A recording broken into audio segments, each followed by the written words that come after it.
రాబోయే కరీంనగర్, ఆదిలాబాద్, నిజామాబాద్, మెదక్ పట్టభద్రుల ఎమ్మెల్సీ ఎన్నికల్లో బీసీ అభ్యర్థి అసిస్టెంట్ ప్రొఫెసర్ ప్రసన్న హరికృష్ణకు బీసీ సంఘాలు సంపూర్ణ మద్దతును ప్రకటిస్తున్నాయి.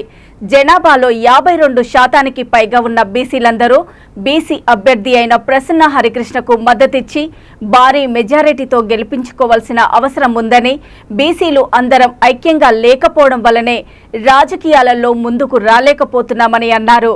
కావున ఈ ఎన్నికను బీసీలు సవాలుగా తీసుకొని పార్టీలు కులాలకు అతీతంగా ఏకమై బీసీల ఐక్యతను చాటి చెప్పి బీసీ అభ్యర్థి గెలుపునకు కృషి చేయాలని రాజన్న సిరిసిల్ల జిల్లా యువజన సంఘం అధ్యక్షుడు దండు వినోద్ కోరారు. భారత్ గారి అధ్యక్షుల ఆదేశాల మేరకు మేము ప్రసన్న హరికృష్ణ గారికి మద్దతు ప్రకటించడం జరుగుతుంది. రాజన్న సిరిసిల్ల బాడీ తరఫున ఇప్పుడు రేపు జరగబోయే మీటింగ్లో, కేఎల్ గార్డెన్స్లో జరగబోయే మీటింగ్లో మా వంతు సహకారంతో పూర్తిగా మద్దతు ఇవ్వడం జరుగుతుంది. ఎందుకంటే ఆయన బీసీ తరఫున ఇప్పుడే పోరాటం చేస్తున్నాడు కాబట్టి ఫస్ట్ టైం ఆయన మాకు కూడా మద్దతు ఇవ్వడం జరిగింది. నిన్న మమ్మల్ని ప్రత్యేకంగా కలిసి మాకు మద్దతు ఇవ్వడం జరిగింది.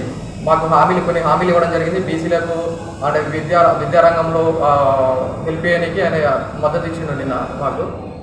దాంతోపాటు ఆయన చేసిన వర్క్ కూడా 16 సంవత్సరాలు మన జిల్లాలోనే వర్క్ చేసిండు. అసిస్టెంట్ ప్రొఫెసర్గా వర్క్ చేసిండు. ప్లస్ విన్నర్ పబ్లికేషన్లో 3,25,000 మందికి ఉద్యోగ అవకాశాలు పొందడానికి సహకారం అందించిండు. 1,25,000 మంది ఇప్పటికీ జాబ్ పొందున్నారు ఆయన ఇచ్చిన సహకారంతో, ఆయన ఇచ్చిన కోచింగ్తో. ఫ్యూచర్లో కూడా మన జిల్లాల నుంచి వెళ్ళే అభ్యర్థులకు ఎవరైతే ప్రిపేర్ కావాలనుకుంటారో ఆయన తరఫున పూర్తి మద్దతు ఉంటుంది. ఆయన పూర్తిగా సహకారం అందిస్తాడు. మా మద్దతు కూడా పూర్తిగా ఉంటుంది.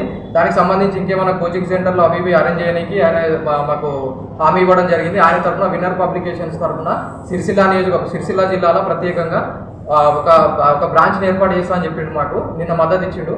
దానికి సంబంధించి యువకులతో మేమందరం కలిసి కూడా నిర్ణయం తీసుకున్నాం. మా బాడీ తరఫున నిర్ణయం